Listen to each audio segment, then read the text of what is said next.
Got a 2003 Mercedes E3 here. The turn signal wasn't working, so these sockets, the contacts burn in the headlight. And instead of having to change the whole headlight, Mercedes has a service bulletin and change harness. This is the part number for it. It's just a socket with external wires. So you have to take this is the headlight connector I got out here.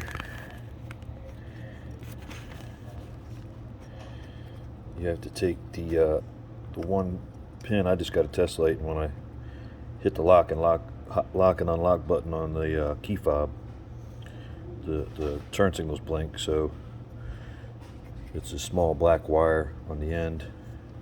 It's kind of blurry. Small black wire on the end here. So to get that pin out, you gotta pop this. Just take a little terminal tool or a pick, and you gotta pry this little lever up here. Pry that little lever up like that, and then I went through here. There's a little notch. You put a little thin little terminal tool. I got this little small terminal tool, works good. It's just a thin little tip.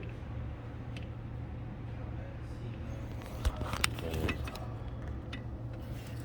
go down through that little notch right there, and there's a tab on the terminal, and it'll release that.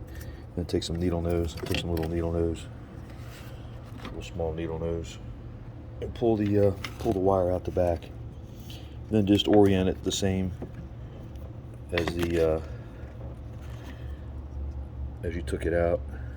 This connector is the same. It's just a one-wire connector, two-wire connector, and they have one of the terminals blocked off. And just transfer it over. Then they give you a little green plug to plug the hole, which I put in there. And that's it. And then it just goes in like a regular socket. After that, down there is a ground wire, which just has a little eyeball connector that goes down on the ground down there, and then the socket just goes in like a regular, like the original socket. Okay, good luck.